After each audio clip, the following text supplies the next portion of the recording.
Okay guys, it is another beautiful night again, and of course it is the time for the $500 trading tips for trading boom and crash. Okay, so we will be checking this out together right away. Okay, but before I go fully into it, in case you are joining me for the first time, I welcome you all to Qora Digital Cash. This is a platform which I used to share with you my ideas on how you can make some cool cash for yourself online, most especially within the forex niche. So if you love my content, kindly give me a follow right now and like this video, and also do not forget to share it with friends and family. Okay, so quickly let's go straight into what we have right here. So these are the assets that we'll be checking out one after the other. Everything I will be doing in this video is going to be based on my own personal analysis, trading tools, and the exact time frame I will be using. The performance also depends on when you are seeing this video. If you're not joining me live and direct, then you will have to have a recheck on the chart before you can follow up with the analysis. Okay, as for the $500 profit per day, it all depends on your trading capital. The more your trading capital, the easier it is for you to achieve. Okay, so quickly let's go straight into what we have right here. Okay, we are starting with boom 1000. I'm using the 3M trend Milka trading indicator, and I'm on 5-minute time frame. Right from this support zone, it started an uptrend. Okay, so it got to this resistance zone, was unable to break out from there, so it kept on trying it out until it was able to break out from there around here, and of course it went on buy trend for a very long time till it got here. Okay, so it is still buying at the moment. If it's unable to break out above this resistance zone, then definitely it will go back on downtrend. However, right now it is still on buy trend. Okay,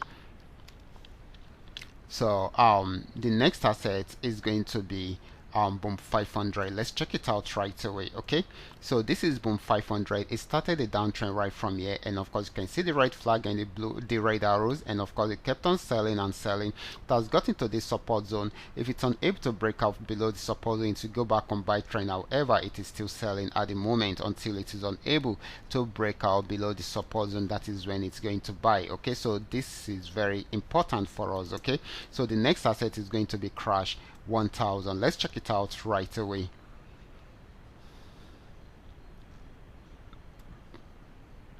Okay guys, this is crash 1000. It started a downtrend right from this resistance zone, got to this support zone, played around there for a while before breaking out below it to sell more. Okay, it has gotten to a new support zone. It's unable to break out from there, so it's trying to go back into an uptrend, but we need it to break out above this resistance zone.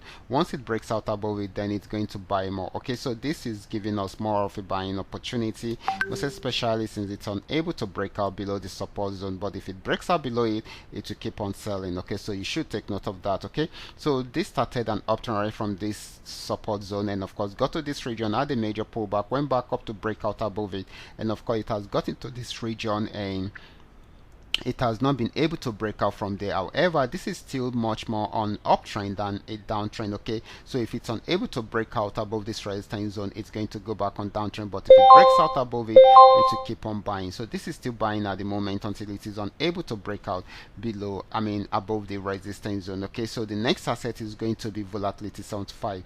This is volatility 75, and of course, as we have seen it, it has been on downtrend for a very long time, even though it is having a very big pullback. Okay, of course it's still more of a downtrend than an uptrend, so this is still selling at the moment. If it's unable to break out below this support zone, then definitely it's going to go back on buy trend. However, we will have to wait for all the necessary signals before you can follow up with the uptrend. Okay, but if it breaks out below the support zone, it's going to be selling. So this is still selling at the moment. This might not be for a very long time, most especially if it's unable to break out below the support zone. Okay, so this is very, very important for us to note. Okay, I will be stopping right here. Remember, this is coming to you called Qora Digital Cash, and of course, if you love my videos, can you give me thumbs up and share with families and friends? Watch out for my next video. Until then, God bless you.